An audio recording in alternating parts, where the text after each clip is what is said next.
que, como dicen, la fiesta tiene que seguir y vamos a comenzar. Yo les voy a hablar hoy de un tema que justamente tiene que ver con lo que estábamos revisando de los comités hospitalarios de bioética y que es precisamente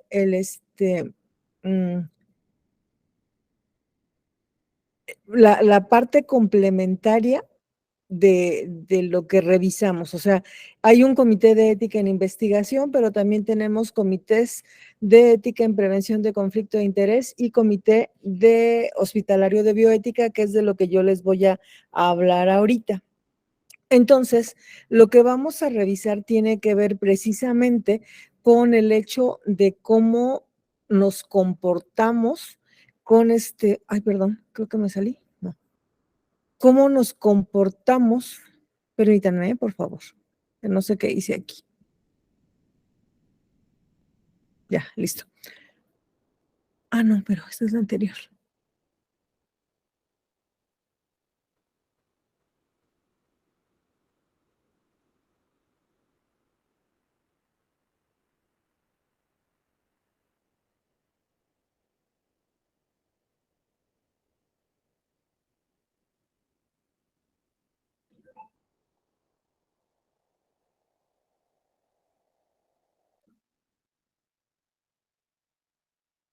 Creo que ahora sí se ve mi pantalla, ¿verdad? Sí, doctora, perfectamente. Sí. Gracias. Bien, entonces, pues brevemente, soy muy breve, médico general, especialista y subespecialista. Me dedico a la terapia intensiva. Tengo algunos estudios últimamente sobre ética aplicada y bioética, y justamente parte de lo que he tenido que revisar es la consideración de lo que se hace en relación a los pacientes. Entonces, para poder establecer lo que funciona como comité hospitalario de bioética, tendremos que recordar que las comisiones o comités nacionales de bioética tienen características que les son propias, principalmente en organización. Son normados o están normados a nivel internacional. Habitualmente tendemos a pensar que no tenemos una normativa, pero finalmente todos tenemos un jefe, digámoslo así, y en este caso, la UNESCO determinó que hubiese una Declaración Universal en Bioética y Derechos Humanos, tomando como antecedentes todos los comités y la serie de actividades que se desarrollaron a partir del informe Belmont de Helsinki, en donde se les pidió a partir de 2001 a los diferentes países que pudieran establecer un consejo, una comisión o un comité, y en México se estableció tratando de promover la protección de los derechos humanos en cuestiones específicas relacionadas con la medicina, las ciencias de la vida y el uso de las tecnologías. De hecho, se han tenido que hacer modificaciones a este concepto de uso de tecnologías, porque incluso ahora tenemos nanoderechos en donde tenemos que determinar hasta dónde la ciencia, la tecnología respeta esta Declaración Universal en Bioética y respeta los derechos humanos, porque se trata de mantener un funcionamiento adecuado en el ámbito clínico y de investigación, tratando de impulsar la difusión de la bioética. Entonces, ¿cuándo comenzó esta necesidad? Comenzó a nivel internacional en 2001 y a partir y tuvo una serie de problemas a que la UNESCO pudiera lograr el establecimiento en varios países, se fueron sumando a partir de 2005, 2007, 2008, 2009, y en este caso, perdón, ¿alguien levantó la mano? Sí, la maestra Xochitl Marín, ¿gusta participar, maestra? Tal vez se levantó su mano sin querer, doctora. Adelante. Muy bien. Pero en México se estableció a partir del 14 de diciembre de 2011 la Comisión Nacional de Bioética, cuando apareció publicada esta guía nacional en el Diario Oficial de la Federación. Posteriormente, esta guía sufrió modificaciones a lo largo de los años, incorporando la adición del artículo 41 bis y la reforma del artículo 98 de la Ley General de Salud, en donde se establecen las características que deben de tener para su correcto funcionamiento todos los comités hospitalarios de bioética. Entonces, el artículo 41 en particular dice que los establecimientos para la atención médica tienen que contar con un comité hospitalario que se encargue primero de preservar los derechos humanos, pero que tiene que hacerlo a través del análisis, la discusión y el apoyo en la toma de decisiones relacionado con todos los problemas que se van a presentar en la práctica clínica, pero no es la única función. El Comité Hospitalario de Bioética tiene que capacitarse por lo menos cada 6 meses y promover la capacitación y la educación en bioética en todo el personal del hospital. Esto es muy importante porque el comité para su buen funcionamiento tiene que ser intertrans multidisciplinar y entonces esto quiere decir que va a estar constituido no solamente por personal médico, sino también por psicólogos, por enfermeras, por trabajadoras sociales, por ramas que no corresponden propiamente al campo médico, como es sociología, antropología, filosofía, derecho, y últimamente desde hace 4 años, se ha promovido que tengamos una parte espiritual que en muchas ocasiones está determinada por la presencia de un presbítero, un sacerdote o dependiendo de el rito religioso que se lleve a cabo en esa zona, el representante de esa parte. Entonces, esto tiene que ver para tanto los comités de ética en investigación, como nos acaba de comentar el doctor Villarreal, como para los comités de bioseguridad que se encargan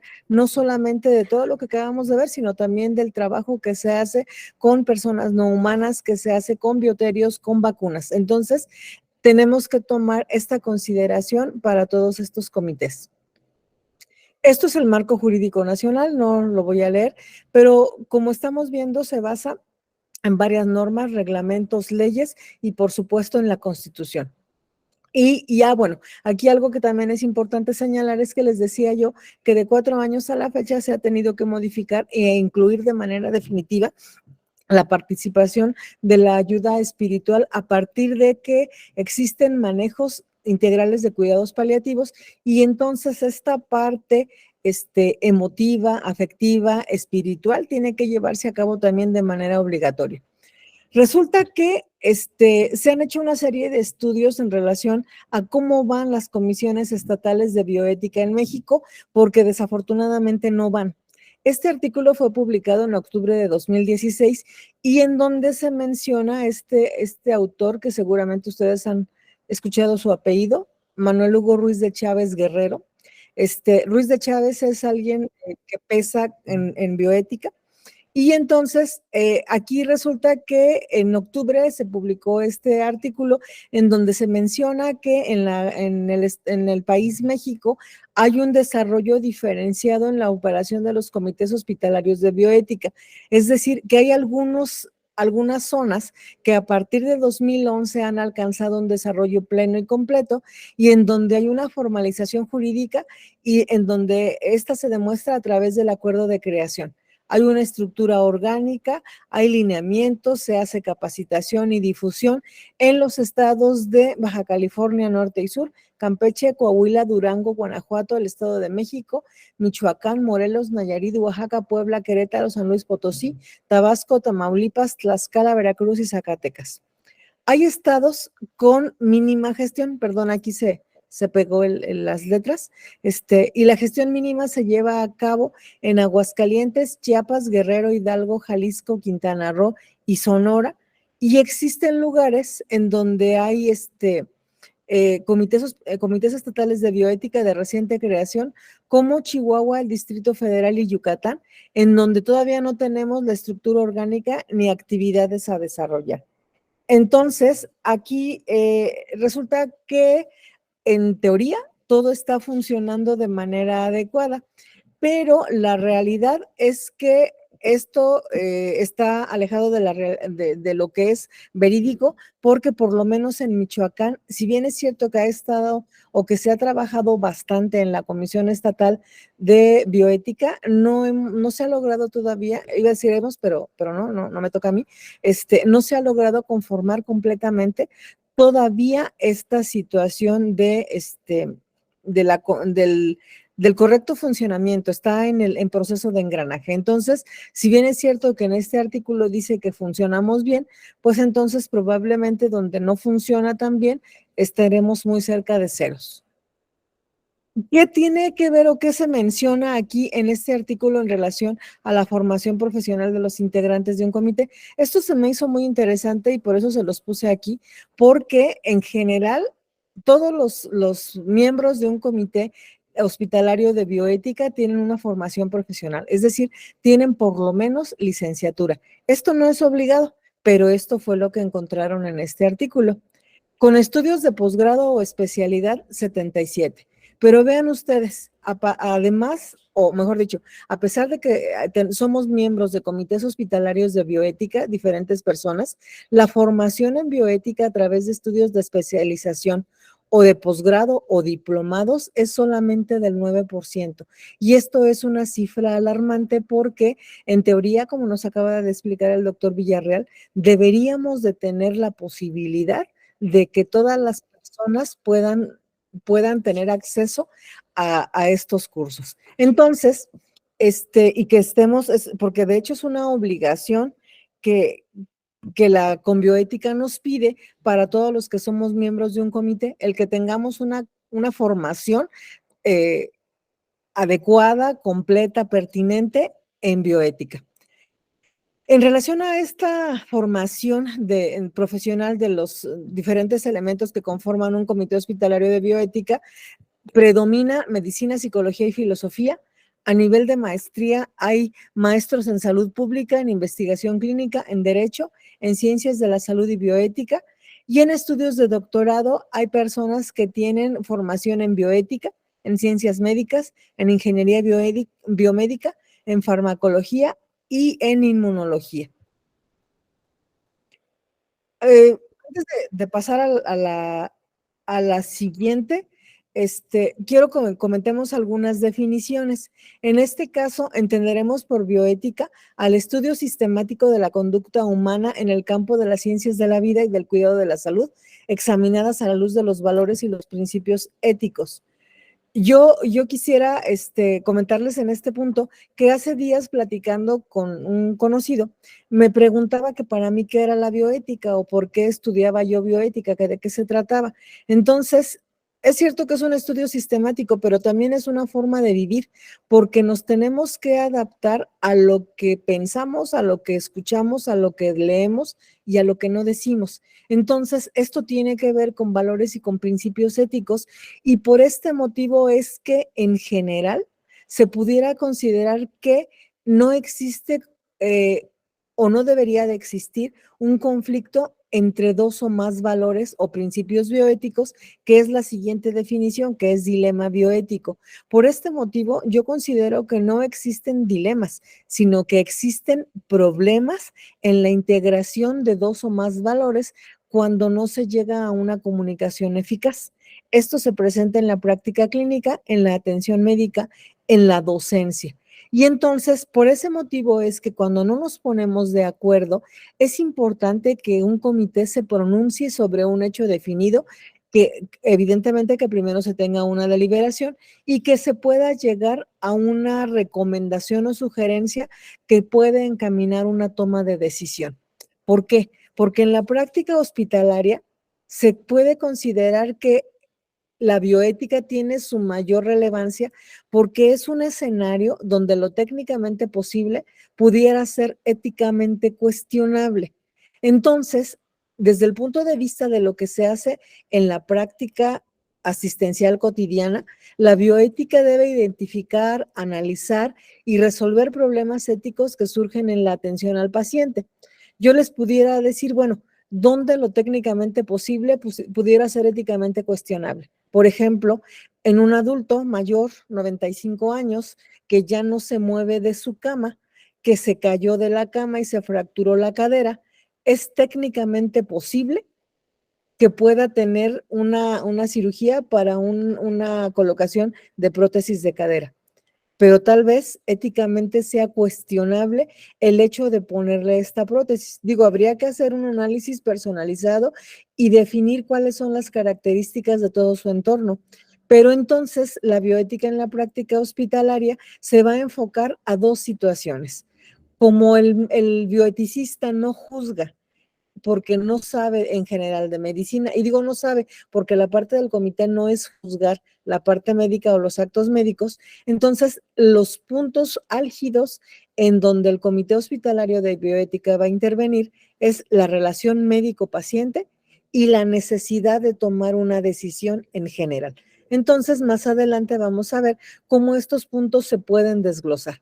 Y aquí en relación médico-paciente, si bien es cierto que de manera tradicional se ha hablado de relación médico-paciente, lo cierto es que esto no es así. La relación médico-paciente se tiene que ampliar a familiar. Y en muchas ocasiones la relación es médico-familiar y no paciente. El paciente, por ejemplo, el menor de edad que no puede emitir un consentimiento informado, sino más bien es un asentimiento. Aquel paciente que no tiene ya una condición neurológica íntegra, por ejemplo, en el caso de las demencias, aquel paciente en donde por alguna situación no es capaz de llevar a cabo una toma de decisiones. En todas estas situaciones, habitualmente se puede considerar que hay una relación médico-familiar y que se tiene que tomar una decisión. Entonces, ¿cuáles serían las funciones de los comités? Primero, emitir resoluciones a manera de sugerencias en algunos dilemas o problemas bioéticos. Segundo, actuar en interés de los participantes en la prestación de servicios hospitalarios y de las comunidades que están involucradas. En este caso, se tiene que tomar en consideración el marco jurídico del que les puse la diapositiva hace un rato. Tercero, procurar que el acceso a los servicios de salud esté contemplado dentro de un protocolo institucional al cual tenga acceso el paciente. Y entonces, por lo tanto, estamos hablando de los derechos de los pacientes. El Comité Hospitalario de Bioética tendrá que vigilar, además, que se lleven a cabo que se ejecuten estos derechos. Hay que desarrollar acciones para prevenir conflictos de interés que puedan surgir de la atención médica. Esto se enfoca entonces a los derechos de los profesionales de la salud, porque de esta manera, al desarrollar estas acciones que previenen conflicto de interés, podríamos tomar en consideración como tratamiento o como diagnóstico aquellas alternativas que puedan dar el mejor beneficio posible, independientemente de quién lo pueda llevar al hospital. También se encaminan a desarrollar actividades para el conocimiento, información y posible resolución de dilemas bioéticos a través de la promoción de la educación. Esto es muy importante. Los comités hospitalarios de bioética tienen 3 funciones, pero una de ellas es precisamente promover la educación bioética permanente de sus miembros y de todos los miembros del comité, perdón, del establecimiento en donde está adscrito el comité. Y entonces habrá quien diga, bueno, pero es que, por ejemplo, en el Hospital del Iste de Morelia somos 1,500 empleados, un poquito más. Entonces, ¿cómo voy yo a capacitar a todos ellos? Ah, bueno, pues hago una gestión, hago promoción, hago cursos, predico con mi ejemplo, etcétera, de manera tal que poco a poco se promueva la educación bioética permanente. Y por último, presentar en los primeros 30 días del año un informe anual al director del hospital. Les decía yo que tenemos o que los comités hospitalarios de bioética van a tener 3 funciones: una función consultiva, una función orientadora y una función educativa. La función consultiva se lleva a cabo a solicitud expresa del personal profesional y técnico de atención a la salud, por petición del paciente, por petición de los familiares o por petición de los representantes legales. En este caso, los dictámenes van a estar fundamentados y siempre se debe de tratar de respetar las decisiones de las personas involucradas, es decir, del médico, del paciente o la familia. Hay quien pueda decir, bueno, es que ¿por qué la familia? Pues sí, la familia, porque, bueno, la familia o la red de apoyo, porque en ocasiones, por ejemplo, cuando se trata de un paciente que tiene algún tipo de problema psiquiátrico, quien pide apoyo es la familia para lograr la mejor función posible de su enfermo sin que ellos demeriten la calidad de atención que le brinda. Entonces, podríamos considerar en relación a la función consultiva que existe una situación problemática derivada del proceso de atención a un paciente o a alguien que provee el servicio de atención. En este proceso de toma de decisiones puede haber un riesgo mayor a la salud del paciente o incluso a su muerte, y entonces, en este sentido, la opinión del Comité Hospitalario de Bioética es fundamental, aun cuando no se pueda hacer ya nada por la salud del paciente. Cuando se requiere orientación sobre tratamientos muy costosos o de dudosa eficacia, o en caso de pacientes que no son competentes. Ustedes pudieran decir, bueno, pero tratamientos muy costosos, si son útiles, hay que hacerlos. Sí, claro, por supuesto, pero siempre y cuando la institución, en este caso en el sector público, las puedan tener, o en el sector privado que el paciente las pudiera costear, o de dudosa eficacia, como en el caso de cuando se empezó a popularizar la creencia del uso de dióxido de cloro en casos de COVID. La función orientadora es una función específica que nos establece el procedimiento de toma de decisiones en el ámbito clínico que contemplan conflictos de valor. Aquí la cuestión, insisto, no es que el Comité Hospitalario de Bioética se dedique a juzgar las acciones del personal de salud, sino cuando existe un conflicto de valor, como la falta de capacidad para otorgar un consentimiento. En este sentido, entonces, el Comité Hospitalario de Bioética tiene la función de instaurar procesos de diálogo y consentimiento informado de manera tal que se favorezca una adecuada relación de salud con los pacientes, y también la función orientadora se encarga de realizar el análisis de los aspectos bioéticos involucrados en la donación y trasplante de órganos y tejidos procedentes de donadores vivos u obtenidos por donación cadavérica. Esto quiere decir que entonces alguien del Comité Hospitalario de Bioética tiene que mantener una comunicación con alguien del comité de trasplantes y donación de órganos, y ellos deben de comunicarse de manera continua para que evitemos algún problema o algún dilema bioético. Y la función educativa, les decía yo, es de dos tipos. El comité se capacita de manera continua, por lo menos una vez cada 6 meses, y el Comité Hospitalario de Bioética fomenta el conocimiento bioético en la comunidad en la cual está inserto. Aquí les estoy mostrando un documento de la UNESCO que se llama Manual de Educación en Bioética, en donde se exponen diferentes alternativas que la persona puede desarrollar para autoeducarse, pero evidentemente esto no es lo único que existe. Sin embargo, para comenzar, es algo que puede ser bastante interesante porque guía y norma algunos preceptos. Entonces, resumiendo todo lo anterior, diríamos que los comités hospitalarios de bioética son espacios de reflexión, deliberación y educación en donde se analizan con libertad y tolerancia los conflictos de valores y principios bioéticos. Por tanto, son órganos colegiados autónomos, institucionales, interdisciplinarios, plurales y de carácter consultivo, como nos acababa de comentar el doctor Villarreal. Entonces, en este Comité de Ética en Investigación y el Comité Hospitalario van a hacer la puntualización de la autonomía. El que el Comité Hospitalario de Bioética sea autónomo, en ese sentido es semejante a lo que se comentaba hace un rato. El comité es autónomo y en la ejecución es autónomo, que depende de un sitio en donde está, en este caso es un hospital, y finalmente su autoridad no es normativa, es el director de la UNAM. Entonces, no soy autónomo, soy autónomo, por tanto, tienen que respetar esa sugerencia que yo estoy haciendo en relación a el tratamiento o la orientación clínica de un paciente.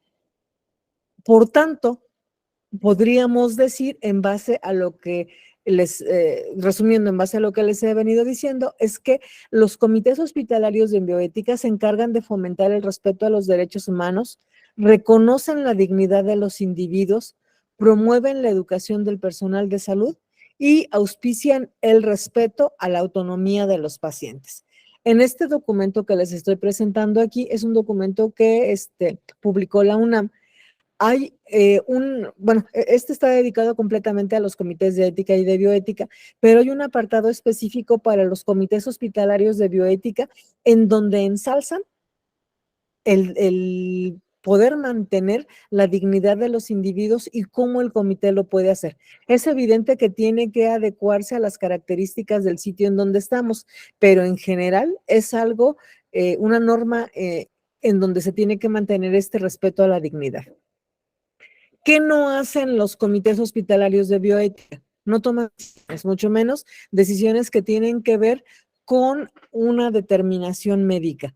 Pueden sugerir, pero nada más. Sus resoluciones no son vinculantes, no sustituyen la relación médico-paciente, orientan respecto de conflictos de valor al dar una sugerencia o una recomendación, y entonces en ese aspecto se puede tomar en cuenta lo que ellos dicen, aunque un dictamen de un comité hospitalario de bioética nunca se coloca dentro del expediente de un paciente, se queda resguardado y se hace llegar la notificación de la resolución a la que se llegó a la persona que ha solicitado esta revisión por el comité hospitalario de bioética.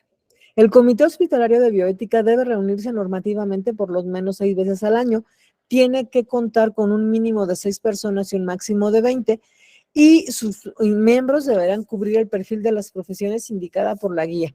Como ya comentaba hace un rato el doctor Villarreal, es importante que podamos tener nosotros esa orientación, aunque prácticamente cualquier persona de cualquier profesión pudiera caber aquí, teniendo siempre en consideración la equidad en género.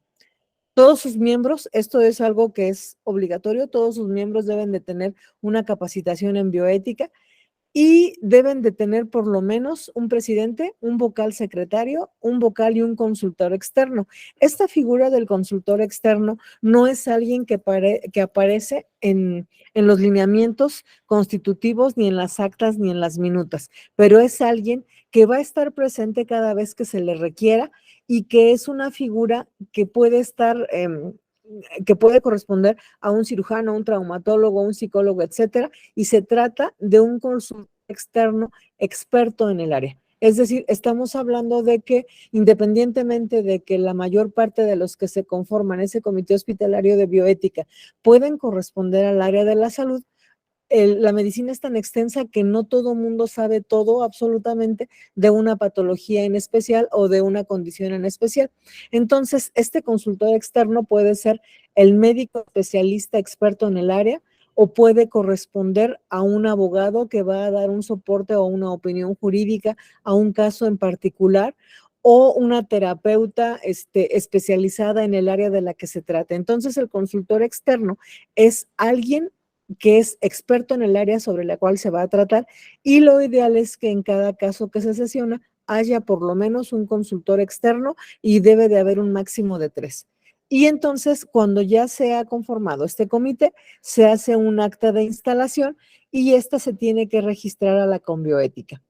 Esto es un poquito complicado.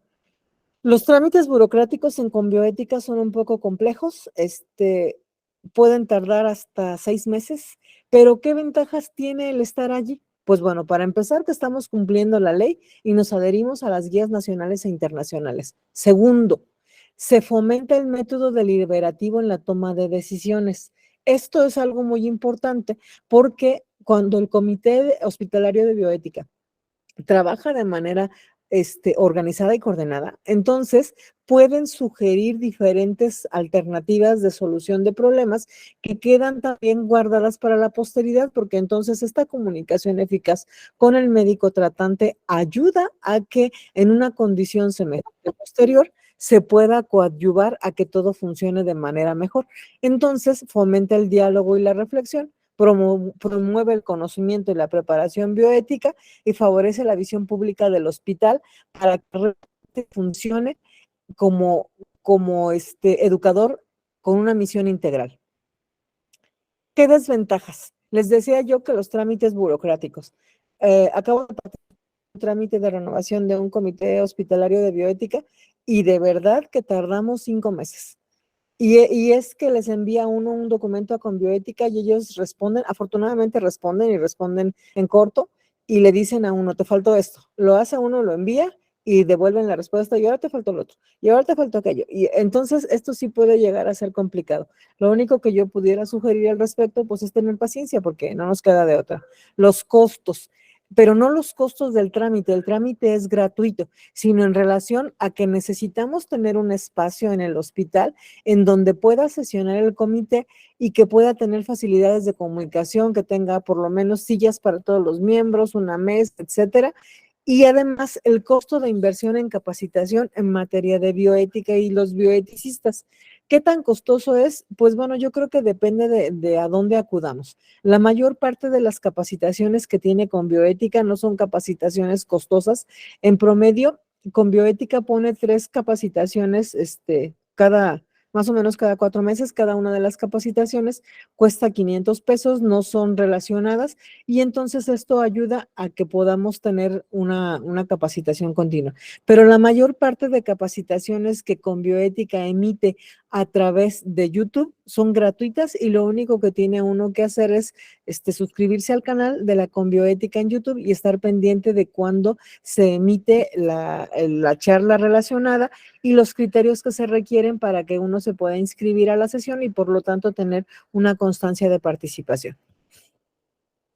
¿Quiénes son los miembros de un comité? Bueno, en base a la guía número 2 de la UNESCO relacionada con el funcionamiento de los comités de bioética, procedimientos y políticas, debe de haber un presidente que habitualmente es el titular de la dependencia donde está el comité, es decir, el director, un vocal secretario, mínimo 3 vocales, consultores expertos y miembros de la comunidad. Esto también es algo importante aquí porque en esta figura de miembros de la comunidad podemos agregar filósofos, sacerdotes o algún otro guía espiritual que ayude a determinar y a dar validez de que la toma de decisiones que se ha llevado a cabo de manera interna en el Comité Hospitalario de Bioética se ha hecho cuidando las creencias y condiciones religiosas que tiene la persona a la cual se van a emitir esas recomendaciones. Y por el otro lado, si se trata de un miembro de la comunidad que corresponde al núcleo afectado, puede externar de viva voz los problemas o dificultades que tuvo esa persona cuando tuvo una situación. ¿Cuáles van a ser las alternativas para poder hacer un análisis de los diferentes casos clínicos? En este proceso de evaluación de una toma de decisión, generalmente se hace una presentación de caso clínico que se recomienda que previamente haya pasado por otro órgano colegiado que es un comité de morbo y mortalidad. ¿Por qué? Porque el Comité Hospitalario de Bioética no puede hacer una dictaminación médica. Entonces, es importante que exista una dictaminación médica inicial en donde nos diga si el problema que tenemos es exclusivamente médico o también tiene algún problema o algún dilema bioético. Para poder hacer el análisis de caso hay varias corrientes. Las dos principales que se sugieren por la Conbioética en México es la corriente principialista y la corriente consecuencialista. La principialista se basa en que respetan los principios éticos a priori, pero tiene el problema de que no existe jerarquía en su formulación y la interpretación de casos puede llegar a ser un problema. En este caso estamos hablando del principio de beneficencia de autonomía, no maleficencia, y en este caso también el principio de beneficencia es muy subjetivo, porque lo que para mí es beneficioso desde el punto de vista de mi paciente, pudiera no serlo desde el punto de vista de otro especialista. Entonces, en este sentido, es que puede llegar a generarse un problema, aunque siempre tratemos de respetar la autonomía. La corriente consecuencialista nos va a hacer una evaluación a posteriori una vez evaluadas las consecuencias que se pueden predecir. En este caso, la moralidad de una acción se mide por las consecuencias de la misma y por lo tanto se pudiera considerar que una acción éticamente correcta es la que conlleva buenas consecuencias y una incorrecta lo contrario. pero esto tampoco nos ayuda en algunos de los casos, porque una acción éticamente correcta pudiera ser que se consigue un marcapaso definitivo para alguien que necesitaba el marcapaso por arritmias y lleva buenas consecuencias porque esa persona consiguió su marcapaso y recuperó su salud. Pero entonces, ¿cuándo pudiera ser incorrecta o cuál sería la contraparte incorrecta? Pues bueno, cuando para poder conseguir ese marcapaso nos acabamos el presupuesto de marcapasos de todo el año del hospital porque era de una marca distinta a la que habitualmente se consigue. Entonces, también pudiéramos tener problemas en la interpretación de casos. El deontologismo nos va a dar una aplicación deductiva de los principios al escenario práctico. Esta es la manifestación o la expresión del imperativo categórico de Kant, en donde vamos a tratar de lograr que no demos a los demás lo que no queremos para nosotros y en donde además nos vamos a tener que apegar lo más posible a la veracidad, porque esto es un mandamiento que va de la mano de la razón. ¿Cuál es el problema aquí? Pues bueno, que necesitamos nosotros tener un poquito más de experiencia en la práctica deontológica y que algunos de los códigos que tenemos vigentes, por ejemplo, los médicos, como es el juramento hipocrático, ha sufrido manifestaciones a lo largo de los años porque ya no es tan válido los preceptos que se mencionan ahí como el hecho de decir que voy a dejar todas mis pertenencias y demás cosas que hacer para irme a la casa de mi maestro y poder educarme ahí. Y por supuesto que no, digo, con otras palabras, pero en esencia es eso, ya ni el maestro nos recibe, ni yo quiero vivir ahí tampoco, ¿no? Entonces, hay algunas variaciones deontológicas que tampoco no son tan aplicables. En este artículo que les estoy poniendo aquí, se hace una reseña de los principales métodos que existen para el análisis de casos clínicos. Evidentemente no es el único, pero creo que está bastante completo. ¿Qué otra forma podemos tener para evaluar? Casuística, que es el razonamiento ético a partir de casos. Es un juicio razonable a partir de las consideraciones específicas que hay en cada paciente y que se basa en 4 parámetros: las indicaciones médicas, las preferencias del paciente, la calidad de vida que tiene y los aspectos contextuales, que sería el contexto social como su red de apoyo, la parte económica, jurídica y la administrativa. La siguiente, ahorita vamos a comentar algo de esto. Las siguientes son las virtudes éticas que tienen las humanas en de la persona del médico y su virtud una actuación correcta. En este caso, este tipo de metodología para análisis de caso va a privilegiar la importancia de las cualidades humanas, del buen carácter de la persona del médico y de sus virtudes para lograr una actuación correcta y humanizada. Pero resulta aquí que no se toma en consideración que el médico es humano y también se equivoca. Y no todas las personas somos exactamente buenas y no todas las cualidades que tenemos son humanitarias. Esto tampoco no nos ayudaría en el caso de alguna resolución de problemas.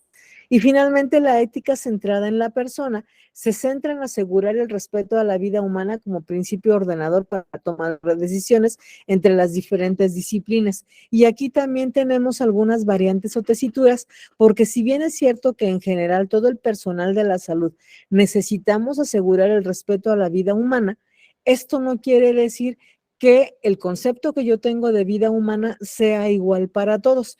Yo pudiera decir que la vida humana es el hecho de estar vivo, de respirar, de que el corazón lata, pero yo creo que un cuadrapléjico que no puede moverse, aunque respire y su corazón lata, no tiene no está recibiendo en general el respeto a la vida que requiere porque la mayor parte de las funciones ya no las puede llevar a cabo. Entonces, yo me quedaría con la casuística, en donde se puede hacer un análisis de casos a través de consideraciones particulares. La casuística tiene diferentes expositores. En México, el maestro Arellano y el doctor Robert Hall, que ustedes escucharon al maestro Arellano en la primera ocasión, han hecho un documento relacionado con las diferentes vertientes de la casuística y lo que se tiene o lo que se debería de hacer. Aquí les estoy mostrando un cuestionario práctico de apoyo para poder introducirse en el análisis de casos particulares. Esto es lo bueno de la casuística, que nos enfoca al caso clínico que tenemos y nos puede orientar a través de esta guía cómo poder llegar mejor a una resolución a un análisis de caso. Por supuesto, estamos tomando en consideración la autonomía, la beneficencia, la no maleficencia y el principio de justicia.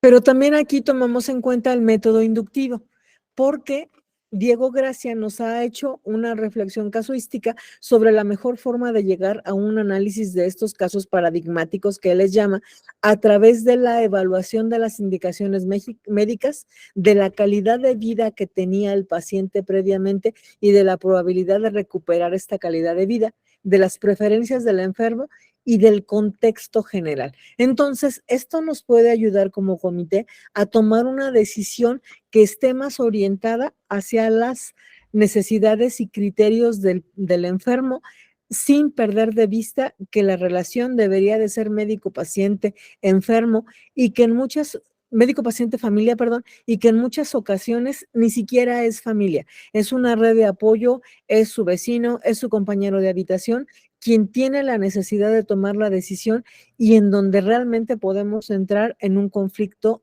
bioético, porque hay diferentes factores que están mencionados aquí en el contexto que en ocasiones ayudan a determinar o determinan las características del tipo de atención que se tiene que brindar cuando no debería de ser así. El método inductivo se basa entonces en hechos, en valores y en deberes y la evaluación del análisis que se hace todos ellos y que nos va a permitir entonces tener una pauta más adecuada porque estas recomendaciones podrían ser generalizables, podrían ser defendibles, van a respetar la legalidad y estas evidentemente no se inscriben en informes o en actas y para esto entonces necesitamos que un comité de morbimortalidad pueda hacer una evaluación inicial de la parte médica.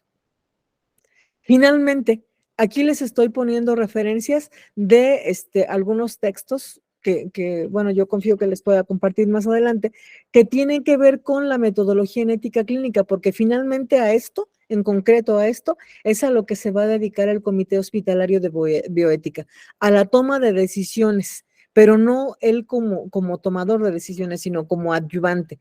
Y entonces podríamos considerar que desde esta perspectiva tendremos una ética aplicada a un problema real.